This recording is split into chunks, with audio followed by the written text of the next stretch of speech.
Welcome along, fans of American history. This is Scott Cardinal, and this time around we're going to travel back in time to the early 1900s, and I'm going to tell you the story of the Doralton. The reason I'm doing micro lessons like this is to celebrate the hard work and great triumphs of visionary people such as builders and architects.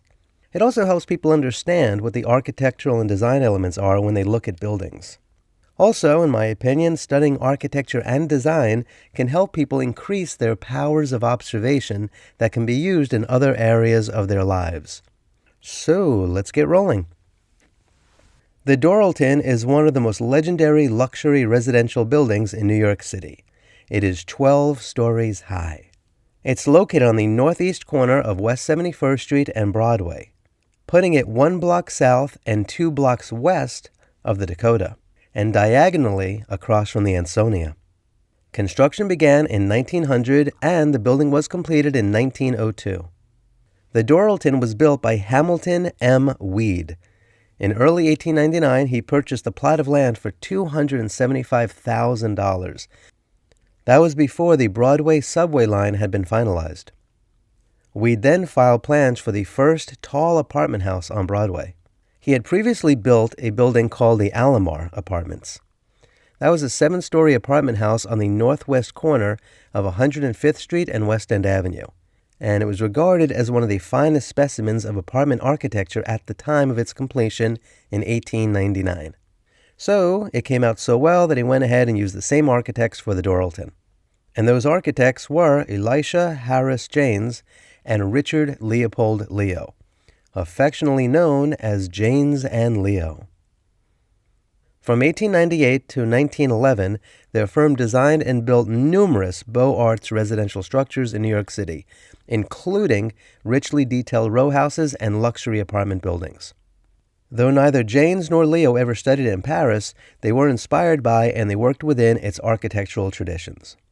And as mentioned previously, the Doralton was completed in 1902, and it cost a total of $750,000. That was a lot of money back then. The Doralton was built with a steel frame, and it's noted for its opulent Beaux Arts style. It was designers at Janes and Leo's firm who sculpted the models from which the mold casts were taken for the terracotta sculptural details that imitated limestone. So now taking a look at the building, starting at the bottom, the base consists of 2 stories of deeply channeled rustication. Now before we look at the building any further, let's check out the really awesome entryway to the Doralton.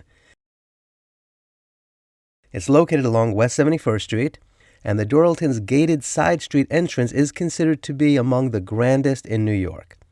From the sidewalk, you could see the handsome triple gateway that consists of 4 limestone columns surmounted by enormous oval-shaped globes. The columns support the high wrought iron gates that once served as a U-shaped carriage access drive. But those gates were closed long ago, and now pedestrians enter the Doralton by passing through the Baroque wrought iron screening fence beneath a low, square-headed pedestrian access gate. As you can see, the gate is surmounted by a shield supported by 2 cherubs. And on the other side of the gateway is a narrow recessed court.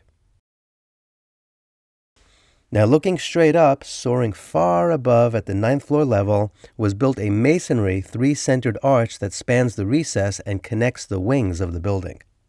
The top surface of the arch is horizontal and aligns with the band course above the 9th floor windows. We already checked out the base, which is 2 stories in height, and now the 3rd floor, as you can see, has alternating bands of brick and limestone. And as you can see, the 4th floor has balustrades carried on heavy brackets, which are paired for vertical emphasis at certain points. Floors 4 through 8 is the middle section that is made up of red brick, quoining, ironwork, brackets, cartouches, bay windows, and other design details. On the Broadway side is a central metal bay window framed with stone. It extends up from the 4th floor through the 8th and crowned by an arch. Flanked at its base are two colossal limestone sculptures of maidens in draped clothing who represent the seasons. Along West 71st Street are two pairs of near-nude muscular men supporting iron-railed balconies.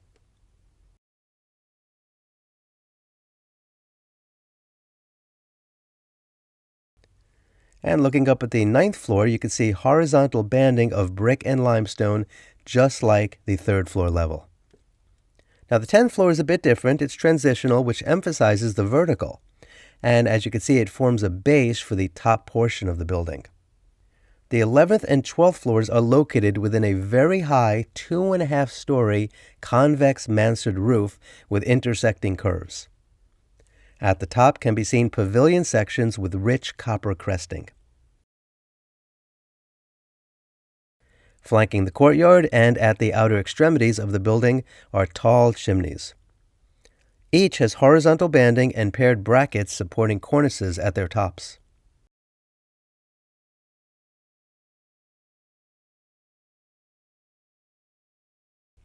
So that's a quick overview of the exterior of the building. Now, as far as the interior, the Doralton was built to include separate servant and freight elevators. There was originally separate tenant storerooms in the basement. Among its luxuries were filtered water and even provisions for charging electric automobiles. Yes, even back then. Because of its long halls, large rooms, and soundproof construction, the Doralton has always been popular as a residence for artists and musicians. There were originally built 4 apartments per floor with 1 or 2 or 3 or even 4 bedrooms. And the apartments originally rented for $100 to $300 a month. But once again, back then, that was big bucks. Over time, stores were installed at the Broadway frontage. The building was converted into a co-op in 1984, and since 1985, work has been going on to restore the building. Architectural historian Andrew Dolkart thinks it may be the most flamboyant apartment house in New York, with its striking French-inspired sculpted figures and an enormous iron gate that's reminiscent of those that guard French palaces. Also, architecture historian Francis Marone regards it as one of the city's great apartment buildings. The Doralton was designated a landmark in 1974. The Landmarks Preservation Commission described it at the time simply as exceptionally handsome. The building was added to the National Register of Historic Places in 1983. And so this concludes this micro lesson about the Doralton, a great American and New York historic landmark. If you want to support my research, please sign up for a subscription at my website, audibleadventures.com. That website also has a page with links to all of my books. You could also download the Audible Adventures app for your iPhone or Android device. If you have any thoughts about the subject matter, please put those in the comments below and share what's on your mind. If you enjoyed this video, please share it with others, give it a thumbs up, and subscribe to my channel.